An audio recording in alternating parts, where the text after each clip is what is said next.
जय श्री कृष्णा। कैसे हैं आप सब लोग। आज हम कैलेंडर की बात करेंगे। अब आप कहेंगे कि ये तो कोई नई बात है ही नहीं, सभी को पता है कैलेंडर में कि जनवरी से लेके दिसंबर तक का टाइम होता है और जनवरी फरवरी से सभी को पता है कि इंग्लिश कैलेंडर में क्या होता है। लेकिन आज जो हम बात करेंगे वो पंचांग यानी हिंदी कैलेंडर, यानी कि पंचांग का मतलब कैलेंडर। तो यानी हिंदी कैलेंडर के अनुसार कौन सा महीना होता है और कब से स्टार्ट होता है, क्योंकि जो हमारे व्रत त्यौहार है वो हिंदी कैलेंडर के अनुसार ही होते हैं, यानी पंचांग के अनुसार होते हैं। तो हमें ये पता ही नहीं होता कि कौन सा महीना चल रहा है और किस महीने में कौन से त्यौहार आते हैं। तो आज हम इसी के बारे में चर्चा करेंगे कि हिंदी जो पंचांग के अनुसार कौन से महीने होते हैं। देखिए, जैसे कि इंग्लिश कैलेंडर के अनुसार 12 महीने होते हैं, वैसे हिंदी के अनुसार भी, हिंदी पंचांग के अनुसार भी 12 ही महीने होते हैं, लेकिन वो चैत माह से स्टार्ट होते हैं। क्योंकि जनवरी फरवरी से तो जैसे कि नया साल शुरू होता है, लेकिन हमारा जो हिंदी पंचांग के अनुसार वो चैत मास जो होता है, मास यानी कि महीना, चैत महीने से स्टार्ट होता है, जैसे कि अप्रैल से।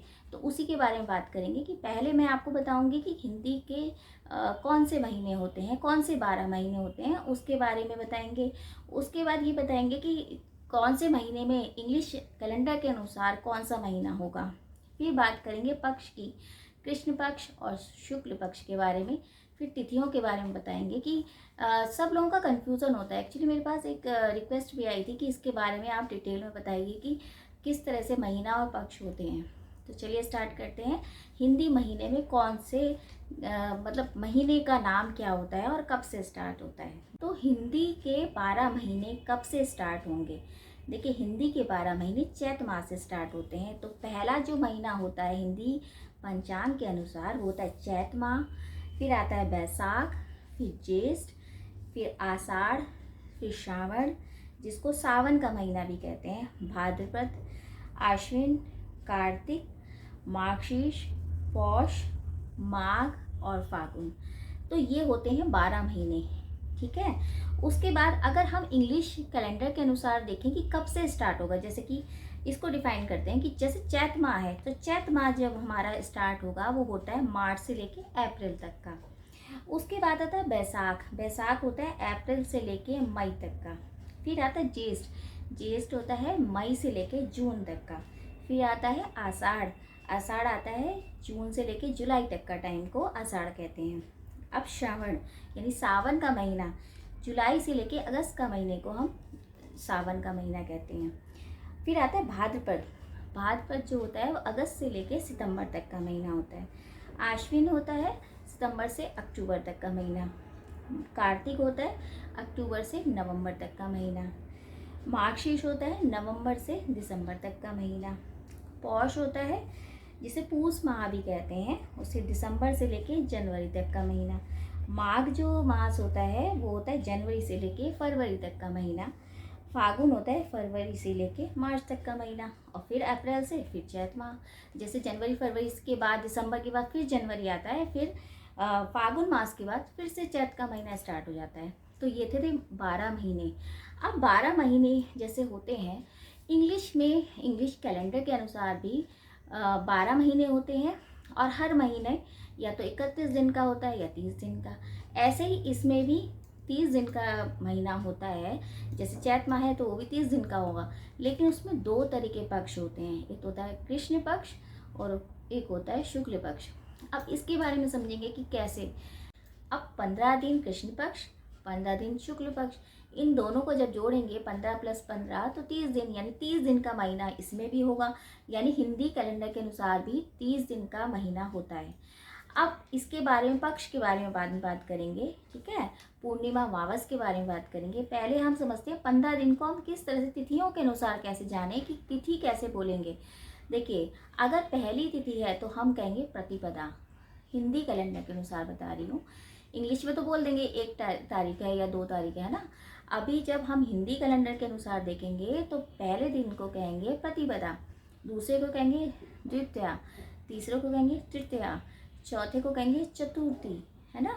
पांचवे को कहेंगे पंचमी, छठे को कहेंगे षष्ठी, सातवें को कहेंगे सप्तमी, आठवें को कहेंगे अष्टमी, नवे दिन को कहेंगे नवमी, 10वें दिन को कहेंगे दशमी, 11वें दिन को कहेंगे एकादशी, 12वें दिन को कहेंगे द्वादशी, 13वें दिन को कहेंगे त्रयोदशी, 14वें दिन को कहेंगे चतुर्दशी। तो और जो 15वां दिन होगा या तो वो मावस का होगा या नहीं अमावस्या का होगा या फिर वो पूर्णिमा का होगा। तो इसको फिर क्या है, फिर जैसे मावस आएगी या पूर्णिमा आएगी उसके बाद फिर से प्रतिपदा, फिर से द्वितीया ऐसे स्टार्ट हो जाएगी। ठीक है, ये 15-15 दिन के पक्ष होंगे। अब हम समझते हैं पूर्णिमा और मावस क्या है, अमावस्या क्या है। अब समझते हैं कि पूर्णिमा, देखिए चतुर्दशी के बाद मैंने बोला आपको अमावस्या आएगी या पूर्णिमा आएगी। अब समझते हैं पूर्णिमा क्या है। देखिए जिस दिन चंद्रमा पूरे आकार में होता है, पूर्ण रूप से गोल होता है, उसको कहते हैं पूर्णिमा। और अगले दिन यानी 15वां दिन जो होगा वो पूर्णिमा का दिन होगा या मावस का होगा। तो पूर्णिमा मतलब हुआ कि चंद्रमा पूरा हुआ, पूरा चांद हुआ, फुल मून हुआ। उसके अगले दिन से फिर प्रतिपदा शुरू हो जाएगी। तो प्रतिपदा के टाइम फिर चंद्रमा धीरे धीरे जब फुल मून के बाद क्या हो घटना शुरू हो जाएगा। धीरे धीरे घट के वही आएगा कि प्रतिपदा के दिन घटेगा थोड़ा सा, द्वितीया के दिन घटेगा, ऐसे कर करके फिर वो 15वें दिन अमावस्या यानी पूरा चंद्रमा लुप्त हो जाएगा। तो उसको कहते हैं अमावस्या। जब चंद्रमा बिल्कुल नजर नहीं आए तो उसको कहते हैं अमावस्या। समझ में आया? यानी कि जब पूरा फुल मून होगा तो पूर्णिमा होगा और उसके 15वें दिन से मतलब 15वां दिन जो है उस टाइम तो वो मतलब पूर्णिमा हो जाएगा। उसके बाद अगले दिन से प्रतिपदा से जब फिर से चंद्रमा घटना शुरू हो जाएगा, क्योंकि फुल मून है, फिर वो घटेगा। घट के 15वां दिन यानी चतुर्दशी तक, 14 दिन तक जैसे तिथियां बताई हैं तब तक होगा। फिर 15वें दिन जो होगा उस टाइम होगी अमावस्या। अब ये तो थी तिथियां और पूर्णिमा और अमावस्या। अब कृष्ण पक्ष और शुक्ल पक्ष समझते हैं। शुक्ल पक्ष वो होता है जब चंद्रमा बढ़ता है, यानी कि धीरे धीरे धीरे धीरे बढ़ेगा। जब वो फुल मून हो जाएगा तो यानी वो शुक्ल पक्ष चल रहा है। ठीक है, और उसके बाद जब वो घटना शुरू हो जाएगा वो होगा कृष्ण पक्ष। यानी कि अब जैसे घटते हुए वो अमावस्या में आ गया, फिर दोबारा से चंद्रमा बढ़ेगा। ठीक है, धीरे धीरे बढ़ेगा, फिर पूर्णिमा आएगी, उसके बाद फिर घटेगा, फिर अमावस्या आएगी। तो जो घटता हुआ चंद्रमा जब होगा उस पक्ष को कहते हैं कृष्ण पक्ष, जो कि 15 दिन का होगा। उसके बाद 15 दिन का वो होगा जो कि पूर्णिमा के टाइम यानी चंद्रमा बढ़ेगा, तो वो होगा शुक्ल पक्ष। तो क्लियर है, शुक्ल पक्ष और कृष्ण पक्ष, बढ़ता हुआ चंद्रमा शुक्ल पक्ष और घटता हुआ चंद्रमा कृष्ण पक्ष। तो ये छोटी छोटी चीज़ें हैं जो हम लोगों को पता होनी चाहिए, क्योंकि हमारा धर्म, हमारा जो पंचांग है उसके बारे में हमें नॉलेज होनी चाहिए।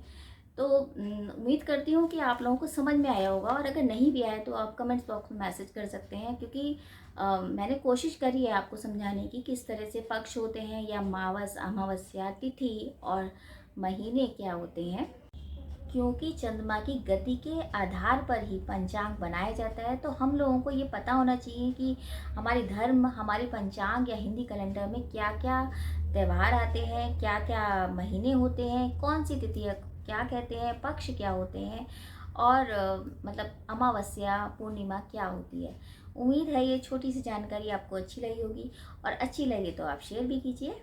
जय श्री कृष्ण।